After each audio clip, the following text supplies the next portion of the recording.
Buenas tardes, disculpen el cambio de formato, pero tuve que atender un asunto urgente. Para concluir el tema de la semana, vamos a ver un subtema que se llama herramientas de gestión de proyectos. Las herramientas de gestión de proyectos son instrumentos que nos van a ayudar a evaluar los avances de un proyecto, a prospectar cómo queremos avanzar en cuanto a las finanzas, las actividades, los recursos humanos y materiales con los que contamos y que van a ser necesarios para llevar el proyecto a buen puerto. Viendo este diagrama, podríamos considerar que todas las herramientas de gestión parten del acta de constitución de proyecto o la idea del proyecto en sí. Es decir, en un acta de constitución de proyecto podemos establecer en qué consiste el proyecto, cuáles son los alcances, etc. A partir de eso, podemos hacer una estructura desglosada de trabajo, lo veremos más a detalle un poco adelante, y de esta se pueden desprender tanto diferentes matrices que nos van a ayudar a gestionar recursos específicos del proyecto, el cronograma o la curva S, que son para la gestión tanto del tiempo como de los recursos financieros. El acta de constitución del proyecto es un documento en el que se relata la implementación de un proyecto y aquí se define cuál es el alcance, en qué tiempo se debe concluir y cuáles son los costos que presupuestamos. Vamos a hacer un análisis de los interesados, que son todos aquellos que tienen algo que ver con el proyecto, ya sea que invirtieron en este, si es un proyecto privado, si es un proyecto público, pues también de dónde viene el recurso, quién es competente en la materia. Por ejemplo, supongamos que fuéramos a establecer un relleno sanitario, que va a ser la primera acción de un organismo operador de residuos que va a funcionar en una zona metropolitana, es decir, es un proyecto intermunicipal. Los interesados van a ser los municipios involucrados. Si los municipios tienen concesionarias, o sea, concesionado, por ejemplo, el servicio de recolección, estas empresas también son parte de los interesados. Además, si el relleno sanitario da servicio a particulares que quieran disponer ahí, eh, hablamos de grandes generadores o de generadores de residuos de manejo especial, también son parte de los interesados y las autoridades estatales. Al ser un proyecto intermunicipal, seguro que alguna Secretaría de Medio Ambiente, una Procuraduría, son parte de los interesados y en estas estructuras generalmente también se conforma un comité o un órgano interno de control en el que suelen tener representación los diferentes sectores de la sociedad y los interesados. Entonces, habría que hacer un análisis completo de todos aquellos que deben estar informados de los avances del proyecto y que tienen algún interés en que esto se haga de forma adecuada. Y también se debe identificar al equipo responsable del proyecto. Se puede establecer cuáles son las funciones de cada uno, las responsabilidades de cada uno. El EDT es una herramienta que hemos utilizado varios de los que formamos parte del PRONAI los años anteriores. Es una herramienta muy útil que nos permite descomponer el trabajo de una forma jerárquica, es decir, con tareas anidadas. Lo veremos más adelante gráficamente. Y en este consideramos absolutamente todas las tareas que se contemplan en un proyecto o en una parte del proyecto. Tiene el propósito de definir y organizar el alcance de cada parte del proyecto y del proyecto en su totalidad. Nos ayuda a, para empezar, prever qué es lo que vamos a hacer, tener más claridad en cómo vamos a desarrollar el trabajo a futuro. Nos ayuda a evitar realizar trabajo que está fuera del alcance considerado para el proyecto, no dar pasos en falso y también organizar el orden en el que se van a llevar a cabo las actividades. En la diapositiva pueden ver un EDT, una estructura de desglose de trabajo, y pueden ver que en la columna que dice nombre de tarea es la quinta. tienen cierta indentación las filas que corresponde a los diferentes niveles jerárquicos. Aquí estamos trabajando sobre una meta. La meta es la primera línea, que dice, tiene una clave y luego se habrá brindado asesoría a los gobiernos municipales para la obtención de los recursos financieros, bla, bla, bla. Es un nivel de anidación dentro del que se desarrollan otros, ¿no? Entonces hay un desarrollo de una guía práctica y luego reuniones iniciales. Y reuniones iniciales se descompone de otra serie de tareas. Aquí son nombres de municipios, ¿no? Para no ser repetitivo en la descripción. Eso nos permite organizar qué tareas se pueden agrupar de cierta forma porque corresponden como a una categoría propia y también organizarlos en el tiempo. Aquí no se aprecia muy bien porque la organización es jerárquica, no temporal, pero el hecho de señalar las fechas en las que pensamos que vamos a comenzar y en las que esperamos terminar, entonces también podemos, a partir de esto, generar nuevas herramientas de gestión que veremos más adelante. En específico, el cronograma y algunas de gestión de los recursos humanos. En la penúltima columna que está en pantalla pueden ver nombre de recursos. Esto nos va a ayudar a especificar quiénes son los miembros del equipo que van a participar en estas actividades, ya sea que son responsables o se les va a requerir para para desarrollar la actividad, para dar apoyo, etcétera. Porque esto también nos permite gestionar la carga de trabajo de cada individuo. Y de cierta forma, antes de empezar a trabajar, entonces tomar decisiones. Si vemos que alguien está demasiado cargado, entonces podemos reorganizar el trabajo para ser más equitativos, no causar problemas en el desempeño, ¿no? En cuanto al tiempo, la herramienta de gestión que más conocemos y es bastante adecuada es el cronograma. Es una representación gráfica que incluye todas las tareas del proyecto. La duración de cada una de estas, desde cuándo empieza, cuándo va a terminar y en qué secuencia se deben realizar. Esto tiene como propósito planificar y controlar el tiempo que se dedica a cada actividad. Y de esta forma es más probable que entreguemos el proyecto en tiempo.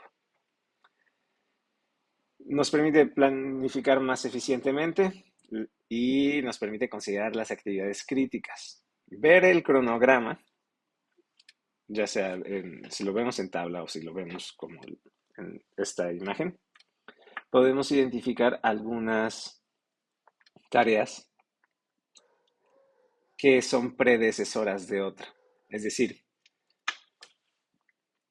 aquí hablábamos de una guía práctica y luego hay otras tareas que son reuniones de la presentación de la guía práctica. No podemos hacer una reunión para presentar una guía práctica sin antes haber hecho la guía práctica. Entonces hay una secuencia lógica que debe seguirse. Eso se refleja en el cronograma y a través de un cronograma podemos identificar algo que llamamos ruta crítica. La ruta crítica es el listado y la secuencia de aquellas tareas que son cruciales y que son las que más nos pueden afectar el tiempo de las demás tareas. Es decir, cuáles son indispensables para continuar trabajando. Hay que tener mucho cuidado con estas porque son estas las que nos pueden causar cuellos de botella. Algunas de estas pueden realizarse de forma simultánea, pero otras no, porque hay tareas predecesoras. Entonces, a esto nos ayuda también el EDT. En el EDT, a cada tarea podemos ponerle un listado de predecesoras. Entonces, al inicio es un poco difícil porque vemos todo en una tabla. Puede hacerse en un Excel, por ejemplo. Entonces, no es muy visual y nos podemos perder un poco. Casi siempre nos equivocamos y cuando luego lo revisan o lo metes al software de Project Management de Windows o algún otro y te das cuenta que hay errorcillos, ¿no? Cuando tienes acceso al software es mucho más fácil tanto organizarlo como remendar los errores. Pero una vez que está bien planchado, es muy útil porque ya no tenemos que preocuparnos por hacer el cronograma desde cero o identificar la ruta crítica desde cero. como ya la información fue vertida en un mismo archivo y cada tarea está relacionada con sus predecesoras y cada una tiene una duración aproximada, o algunas que por alguna cuestión tienen una fecha de inicio y una fecha de fin bien definidas, pues entonces esto automáticamente se va a poder visualizar en el cronograma. Para gestionar los costos, una de las herramientas que usamos, y quizás la más útil, es la curva S o curva de uso de recursos. Es también una representación gráfica. Evidentemente surge de una tabla y esto surge del presupuesto y el control de los gastos. Y lo vamos a ver como un par de curvas que están encimadas en un mismo espacio, en un mismo plano. Y esto nos va a ayudar a monitorear cuál es el rendimiento financiero del proyecto en comparación del presupuesto que habíamos planificado. Nos va a ayudar a identificar si ha habido desviaciones presupuestarias en la ejecución del proyecto. Vamos a ver un ejemplo. Aquí ven dos curvas, ¿no? La curva color guinda es el gasto programado y la que es como un dorado es el gasto real. El eje horizontal, el eje X, son meses. Entonces, de los 0 meses, un mes, 2 meses, hasta 14 meses. Y el eje vertical es una unidad monetaria, vamos a llamarle pesos, ¿no? Que va desde 0 pesos hasta 600,000 pesos. Depende del proyecto en específico, nosotros vamos a programar el gasto. Hay algunos proyectos que al inicio pueden ser lentos, dado que quizás solo se requiere adquirir equipo de cómputo, por ejemplo, porque vamos a tener 2 o 3 meses de trabajo que van a ser únicamente actividades de escritorio, todo en gabinete, para preparar las siguientes fases. Pero de repente, en el tercer y cuarto mes, tenemos que hacer estudios en campo y quizás necesitemos equipo especializado, ya sea que se va a adquirir porque el proyecto es suficientemente grande como para que valga la pena, o se va a rentar y puede ser costoso. O si no vamos a realizar los estudios nosotros, los vamos a contratar y también va a ser una erogación fuerte. Entonces, de repente puede haber una subida, luego otro valle en lo que se analizan los resultados y quizás si llegamos a una fase de construcción, entonces haya erogaciones mucho más fuertes. Por eso estas curvas vamos a ver que tienen de repente pendientes mucho más inclinadas, luego se van aplanando un poco y ahí no son tan regulares. Es natural dependiendo del tipo de proyecto. Pero por ejemplo, en esta que estamos viendo, se programaba que en el primer y segundo mes quizás no hubiera mucho gasto, pero sí hubiera. Sin embargo, si vemos la curva real, en el segundo mes vamos atrasados en gasto. Eso nos puede indicar que o tuvimos mucha suerte y estamos gastando menos porque los precios cambiaron, o vamos retrasados en las erogaciones. ¿Por qué puede ser? Bueno, al inicio de los proyectos, cuando trabajamos principalmente con dinero público o a veces también con inversores privados, se retrasa el acceso a los recursos porque hay reglas de operación, porque se tiene que hacer una u otra cosa. Entonces esto a veces nos mete en problemas y eso significa afectaciones en las actividades del proyecto, porque necesitamos los recursos o necesitamos adquirir los servicios para poder avanzar. Entonces nos puede significar retrasos. Y aquí vemos que ya por el tercer mes, a partir del tercer mes, nunca los recuperamos, el gasto real está por encima del gasto programado. Esto puede ser que no estimamos adecuadamente, subestimamos lo que íbamos a gastar. Por ejemplo, en proyectos de construcción esto es muy normal.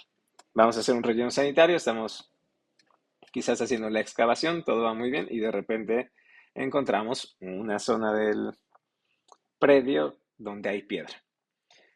Y hacer la excavación en este material va a ser mucho más costoso que hacerlo en el material que era más común en el sitio, ¿no? Simplemente, pues los estudios no fueron suficientemente precisos para determinar que hubiera piedra. O quizás que hubiera un escurrimiento de agua subsuperficial que no había forma de que lo notáramos. Entonces implica hacer drenes, etc. Todo esto implica costos que no habíamos considerado y en ese momento nos vamos a desfasar. Pero también puede ser que en realidad estamos siendo poco eficientes en el gasto y no sea por un gasto extraordinario como los que menciono. En ese momento lo que habría que hacer es revisar qué está sucediendo que nos está haciendo gastar más de lo presupuestado. Y otra cosa que puede suceder es, bueno, simplemente presupuestamos mal. ¿Y diré que, para qué nos sirve saber que presupuestamos mal si ya lo hicimos? Bueno, pues para ajustar el presupuesto y tomar las decisiones que sean necesarias para que los recursos con los que contamos nos alcancen para lograr los alcances de la obra o del proyecto, o encontrar la forma de solventar los gastos que no podamos cubrir si seguimos de esta forma. Si es recurso público, bueno, se puede hacer alguna ampliación del presupuesto, y si es un proyecto privado, pues apretarse el cinturón o invertir más, aunque sea dinero propio o de nuestros inversores. La herramienta de gestión de compras también bueno, de la que vamos a hablar se llama matriz de adquisiciones. Nos va a ayudar a ejecutar y planear las compras, que está muy relacionado con los costos y el presupuesto del proyecto. En esta vamos a mapear las necesidades de compra del proyecto. Compra también va a incluir cualquier renta o contratación de servicios, ¿no? Y en esto vamos a especificar qué vamos a comprar, cuándo lo vamos a comprar y a quién se lo vamos a comprar. Es muy importante también tener esta tercera parte clara cuando estamos trabajando en un proyecto público, porque puede que haya, depende del tamaño del proyecto, depende de los fondos, reglas de operación que nos pidan hacer una licitación, y quizás la licitación tiene algunas reglas específicas con las que los proveedores deben cumplir. Y el propósito de la matriz es que los productos y servicios que adquiramos cumplan con los requisitos del proyecto al menor costo. Entonces, es un proceso de una herramienta que nos va a ayudar a optimizar. Y con optimizar nos referimos a maximizar el rendimiento de lo que compramos y minimizar el costo de esto. Por ejemplo, si son servicios de tratamiento y transporte, vamos a intentar alcanzar la mayor cobertura y al menor costo, ¿no? Ese es un ejemplo de una matriz de adquisiciones.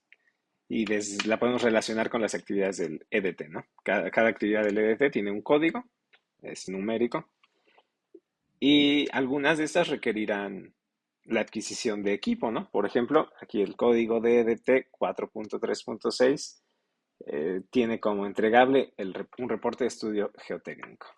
Y para eso vamos a adquirir un servicio, y la modalidad de adquisición va a ser de licitación pública. Tenemos las fechas en las que estimamos realizar la adquisición o todo el proceso de adquisición, y tenemos un presupuesto estimado.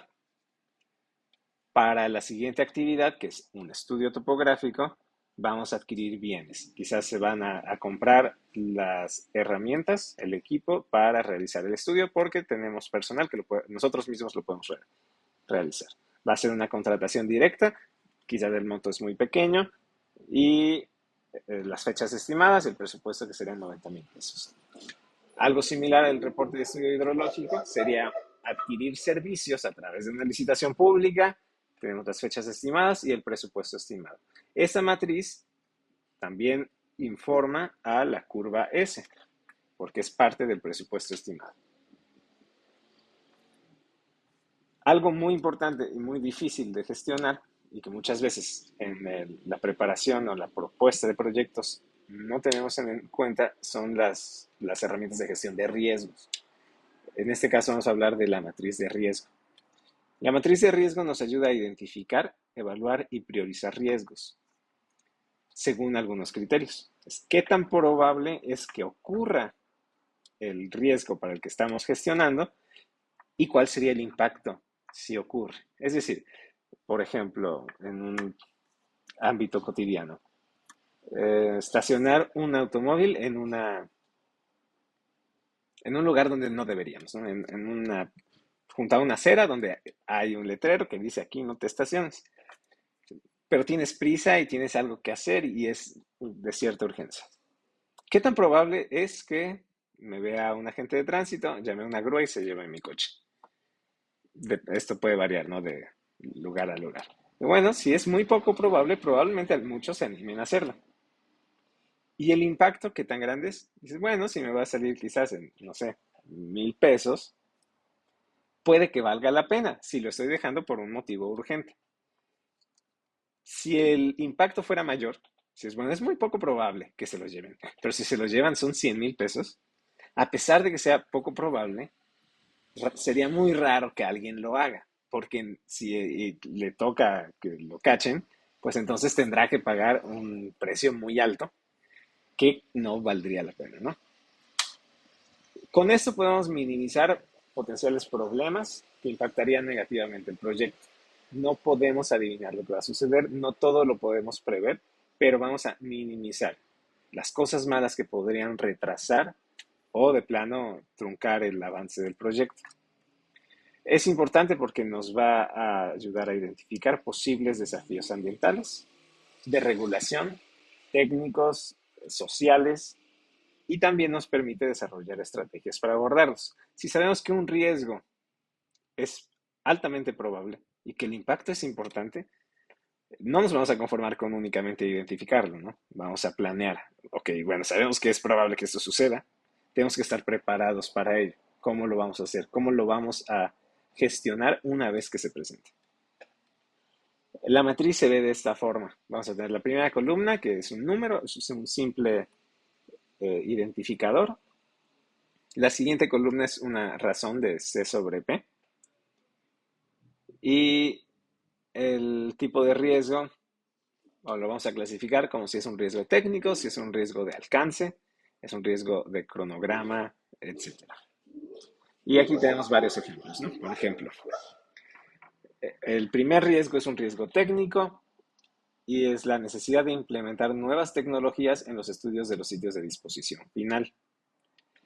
El impacto quizás no sería muy alto porque dices, bueno, pues, tal vez haya que adquirir algún equipo o haya que capacitar a las personas que van a realizar las actividades, pero no es nada grave. La probabilidad de que suceda es 1. ¿Por qué? Pues esto significaría que hubo un cambio en la legislación, ¿no? Precisamente en alguna norma que fuera oficial o en algún reglamento, alguna ley, y esto no sucede muy comúnmente y tampoco parece que vaya a suceder pronto. Entonces vamos a ponerle 1. Entonces la calificación, que es el producto de I por P, va a ser 1, porque 1 por 1 es 1. Después lo vamos a categorizar. Si el resultado, o C, calificación, es 1 o 2, es un nivel bajo. Ahora, el segundo ejemplo es un tipo de riesgo, un riesgo de tipo alcance. Los cambios en el volumen de residuos que depositar en relleno sanitario. Nosotros tenemos un proyecto para una población de un municipio, digamos, de 200,000 habitantes. Y de repente nos piden que, no, que ¿sabes qué? Que van a tener que ser 350 porque el municipio vecino le clausuraron su relleno sanitario. Entonces, pues hay que echarles la mano, ni modo que los dejemos así. Y bueno, si eso nos piden, y quizás es alguna autoridad que nos está contratando, habrá que, bueno, no es a fuerza, pero lo más probable es que terminemos haciéndolo. El impacto sería muy alto, porque esto implica cambios, pero grandes, en los alcances del proyecto. Ya no es probable que ni siquiera el predio sea suficiente o que apenas se alcance, entonces la duración de la infraestructura va a ser menor, los costos mucho mayores, todo cambia. La probabilidad de que suceda en este caso hipotético va a ser 2, porque siempre estamos sujetos a esto, ¿no?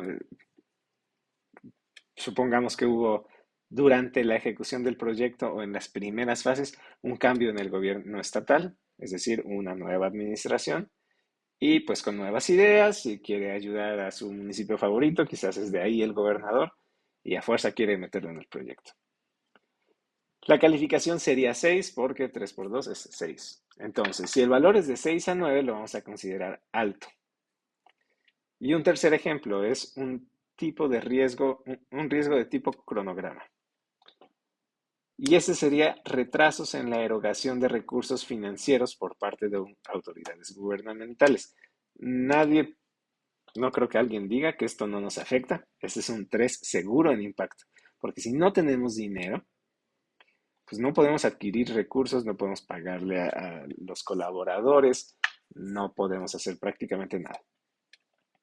La probabilidad de que suceda también es muy alta porque esto sucede casi siempre. Es algo que hay que dar por hecho. Ni siquiera dudar que va a suceder, ¿no? Porque la mayoría de los casos sucede. ¿Qué tanto retraso? Esto sí puede variar, pero casi siempre vamos a tener algún retraso. Y la calificación sería 9 porque 3 por 3 es 9. Y lo vamos a evaluar con un nivel alto, porque el nivel alto comprende desde el 6 hasta el 9. Entonces, de acuerdo con esta evaluación, reconociendo el nivel, es como vamos a gestionar nuestros riesgos. No vamos a atender de la misma forma los riesgos bajos que los riesgos de nivel medio o los de nivel alto.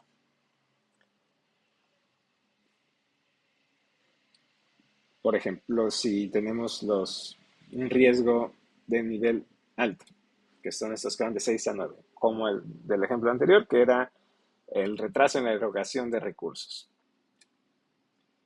Si el riesgo es alto, lo que tenemos que hacer es gestionar. Necesitamos un plan de respuesta. ¿Qué vamos a hacer si se atrasa? No sé, casi siempre a inicios de año, ¿no? Nosotros tenemos actividades planeadas o que por algo estamos obligados a ejecutarlas en enero o en febrero y requerimos el recurso. Tenemos que tener ya un plan. Vamos a conservar o intentar guardar dinero de la erogación anterior para poder cubrir los costos de esta operación que es crucial o alguna otra estrategia, vamos a solicitar un préstamo que después se pagará con el recurso que nos den, dependiendo si esto se puede hacer, ¿no? Pero el punto es que tenemos que tener un plan. Cuando el nivel de riesgo es medio, lo que vamos a hacer es monitorear. Es decir, sabemos que esto puede suceder, no es tan probable y si sucede quizás no sea tan grave, pero bueno, vamos a darle seguimiento, ¿no? Por ejemplo, si ustedes son responsables de un área del proyecto, van a pedirle a sus colaboradores que les informen cada semana cómo va esta situación que puede ser riesgosa. O ustedes informarán cada semana, cada 3 días o diario, dependiendo de la naturaleza del riesgo, si la situación ha cambiado y si la probabilidad ha aumentado, ha disminuido, o si el impacto ha variado. Quizás en algún momento del proyecto que esto suceda ya no sea tan grave. Por ejemplo, alguna cuestión climática, una tormenta en, durante algunas etapas de obras de construcción, pues es un dolor de cabeza, ¿no? Porque el impacto sí va a ser más grande. Pero una vez que estamos avanzados en la obra, pues tal vez ya no sea un impacto tan fuerte. Solo pues habrá que taparnos un poco de la lluvia, pero no va a retrasar los trabajos. Y cuando tenemos un riesgo de nivel bajo, vamos a tener que aceptar ese riesgo. Quizás el impacto no es significativo, o sea, para que sea bajo, tiene que el producto tiene que ser igual a 1 o 2. Es decir, que no podemos tener ni un 3 de, ni en impacto ni en probabilidad. Entonces, para que sea bajo, pues es poco probable y es un impacto poco significativo. En estos casos, es decir, bueno, van a suceder cosas eh, que pues no nos van a gustar, pero pues lo tenemos que sobrellevar. Cuando suceda, lo atendemos. De momento solo nos vamos a preocupar por los riesgos altos y vamos a echarle un ojo a los riesgos medios. Los bajos, ignoremos. Les vamos a encargar es una pequeña tarea. La intención era que participaran 3 personas en la sesión, pero dado que esto está grabado, lo van a hacer todos y pues nos lo hacen llegar, por favor. En una hoja, lo pueden hacer en Word o en el procesador de texto que quieran, van a mencionar un riesgo en un proyecto de construcción de un relleno sanitario en la zona metropolitana de Oaxaca de Juárez. Ustedes este riesgo se lo tienen que inventar y lo van a categorizar qué tan probable es que suceda, 1, 2 o 3. Si sucediera, qué tanto impactaría el proyecto, 1, 2 o 3. Y entonces van a decirnos, este riesgo debería gestionarse, monitorearse o aceptarse. y son libres de toda la interpretación que ustedes quieran. O sea, si quieren explicar por qué consideran que es probable, adelante. Eso sería excelente. Si explican por qué creen que el impacto es el que ustedes mencionan, también eso sería excelente. Y por qué creen que debería ya sea gestionarse, monitorearse o aceptarse. Si quisieran que no fuera este ejemplo del relleno sanitario de la zona metropolitana, si prefieren que sea otro tipo de infraestructura o en otra ubicación, también pueden hacerlo. Esto es para facilitarles la decisión. Otra herramienta interesante que a veces pasamos por alto y va cobrando importancia conforme va creciendo el equipo. Esto es más importante en un equipo grande, en un proyecto grande, que en un proyecto más pequeño. También se vuelve más importante cuando hay más interesados, que quizás son externos al equipo de trabajo, pero también pueden tener cierta influencia en cómo se desarrolla el proyecto. Una matriz de comunicaciones nos ayuda a detallar quién necesita qué información, cuándo necesita esta información y cómo se va a comunicar esta información. De esa forma nos vamos a asegurar que todos los interesados reciban la información que necesitan, que es crucial para que el proyecto tenga éxito. Va a facilitar la coordinación entre las diversas entidades y los departamentos implicados, es decir, pueden ser entidades gubernamentales de los 3 diferentes niveles, pueden ser departamentos dentro de la misma empresa o las pequeñas brigadas o equipos dentro del equipo de trabajo. Mientras más grande sea la estructura, más importancia cobra, porque muchas veces eh, cometemos errores por no tener suficiente información o no informar suficientemente bien. Una matriz de comunicación se ve de este tipo, ¿no? Tenemos un objetivo, que es qué vamos a comunicar y por qué vamos a comunicar. El usuario, quién es destinatario de la información y el método de comunicación, cómo vamos a compartir esta comunicación. La responsabilidad es de la preparación y del envío y el tiempo es la fecha inicial, cuándo se va a iniciar este proceso de comunicación o este mensaje y con qué frecuencia se va a hacer.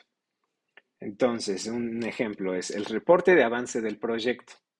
¿Por qué se tiene que hacer? Pues porque es una herramienta de control que necesitamos. Tenemos que ir viendo cómo va avanzando todos los que estamos interesados. Los usuarios, en el ejemplo, somos Alejandra y yo. ¿Y cómo nos lo van a comunicar? Va a ser sencillo, un archivo en Word, nos lo van a hacer llegar por correo. La responsabilidad, vamos a poner un caso hipotético en el que Luis y Adriana están arriba en la estructura jerárquica y Alejandra y yo estamos más abajo. Entonces, Luis va a preparar este archivo y Adriana, que supongamos que quizás ella dirige los esfuerzos de comunicación, ella será responsable de enviárnoslo. Nos lo van a hacer llegar de forma trimestral para que cada 3 meses nosotros podamos enterarnos completamente del avance del proyecto. Otro objetivo, por ejemplo, si lo que queremos comunicar es la situación financiera del proyecto, principalmente porque puede que los compañeros y las compañeras requieran adquirir equipo, quieran quizás contratar a más personal para su equipo, etc. También es parte de la información que necesitamos para el control. En este caso hipotético, tanto Adriana como Luis y como yo somos usuarios, necesitamos esa información. Nos lo harán llegar de la misma forma en un archivo que se envía por correo. Es responsable de Alejandra porque Alejandra va a llevar las finanzas del proyecto y lo va a enviar ella misma. De la misma forma, será una actividad trimestral. Un ejemplo diferente es el resultado de los estudios geotécnicos. Esto se comparte porque hay que tomar una decisión al respecto. Los usuarios son Adriana, Luis y Alejandra y se les hará llegar a través de una presentación de PowerPoint o un archivo de Microsoft Word y soy yo el responsable de esto. Lo enviará Luis porque quizás yo se lo envíe a Luis, Luis lo revisará y él se lo hará llegar a los demás. Eso se hará una única vez porque estos resultados no son periódicos, se revisan en una ocasión y basta.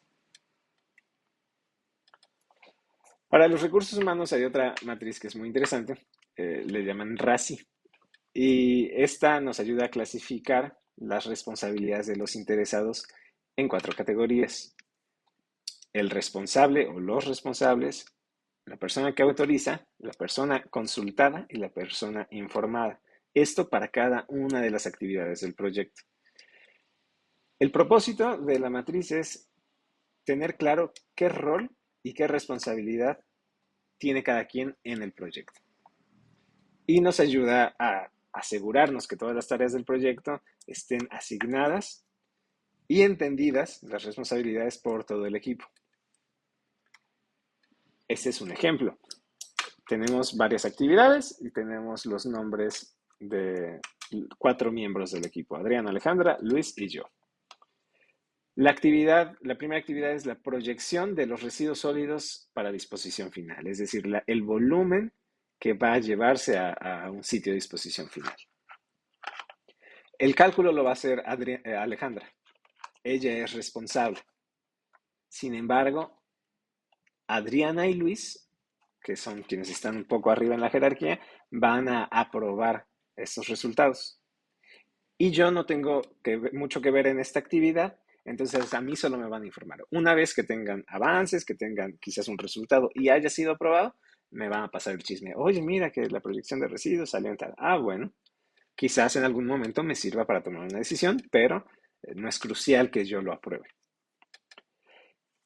Otra tarea son los estudios geofísicos de predios que están en consideración para el emplazamiento de alguna estructura, de infraestructura. De esto sí soy responsable yo. Entonces, voy a ejecutar los estudios, voy a consultar a Alejandra porque ella tiene cierto expertise en esta área, y una vez que tenga un avance, voy a solicitar la aprobación de Adriana y Luis. Una vez que tenga esto, bueno, aquí no hay más personas, pero informaría al resto del equipo. También sería responsable del relleno sanitario, consultando a Alejandra y pidiendo la aprobación de Adriana y Denise. Luis sería responsable de presupuestar la construcción de un relleno sanitario.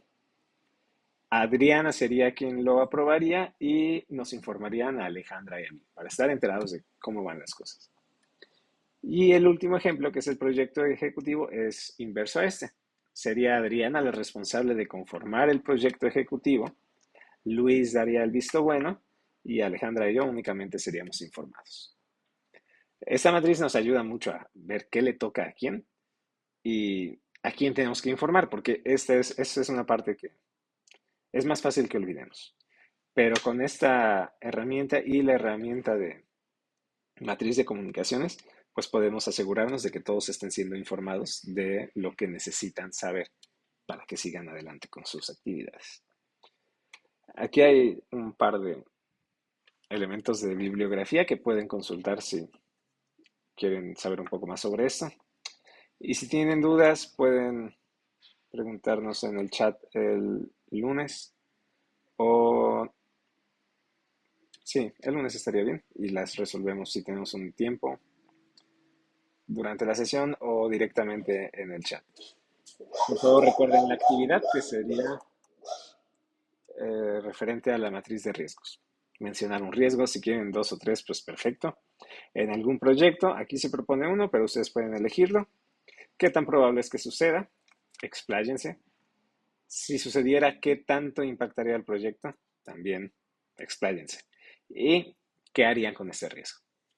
Les vamos a compartir, creo que ya tienen esta presentación, y si no, se las enviamos para que puedan revisar los niveles y las particularidades de la matriz de riesgo.